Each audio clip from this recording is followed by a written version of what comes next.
Joining us now in the studio is the director of the International Legal Forum, Yifa Segal, to discuss the implications of the UN Human Rights Council releasing a so-called blacklist of businesses operating in Israeli settlements in Judea and Samaria. So why is this database or blacklist of companies being released right now?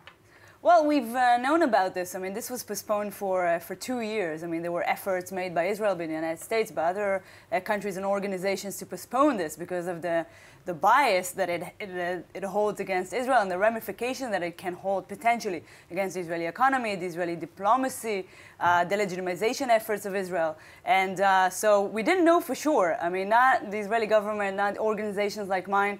We didn't know for sure. We were hoping it will be delayed again. And then, boom, yesterday, out of the blue. So it was out of the blue. It was unexpected. Out of the blue. We thought the Human Rights Council is in session. So there was a concern that maybe from now until we thought maybe the end of February, maybe the beginning of March, but no one saw it coming yesterday. So what are the legal implications of this move? Because, of course, the UN is saying nothing's actually going to happen here. We're just handing this list out for the public to see, right? Yeah. Well, what we're trying to also do is trying to make companies understand that this is not law.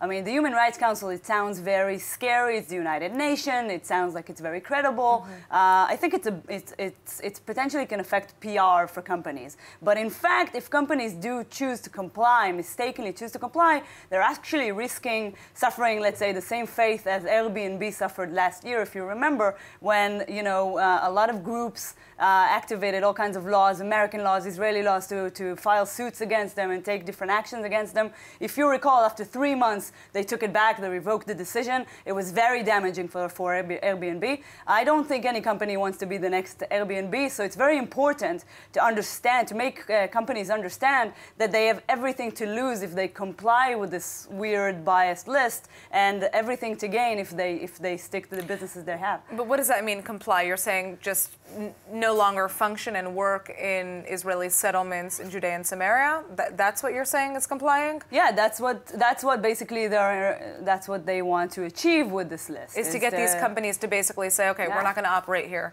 anymore. Yeah. What is the likelihood that that is going to happen, though?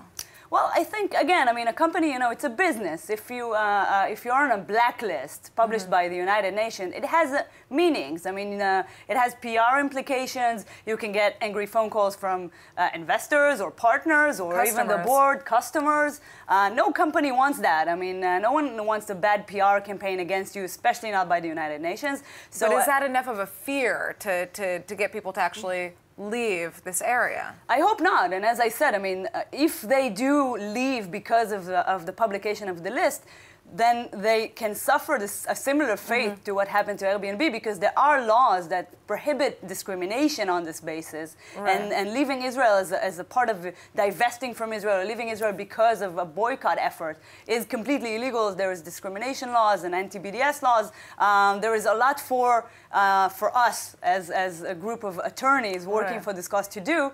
Again, as we've seen in the Airbnb case, it's not coincidental that it took them 3 months.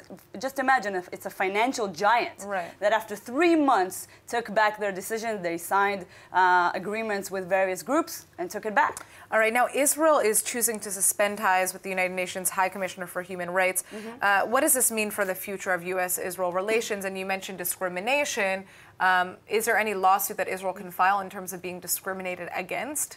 Well, the United Nations, unfortunately, has an immunity that you cannot penetrate.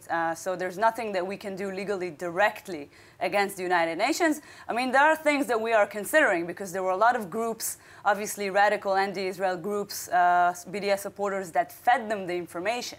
If you look at the list, it's really strange. There are only 112 companies. About 90 of them are Israeli companies. 94. Yeah, and only about a dozen are international companies. It's less. It's so much less. It's Israel focused, is what you're saying. Yeah, it's so much less than it was meant to include, and it's a lot softer than what it was initially the language of this resolution. So I think a lot was achieved here. I think we should look into who these organizations are, exposing them, perhaps finding legal ways to go after these organizations because of what they've created in the legal sphere. there's a lot to do.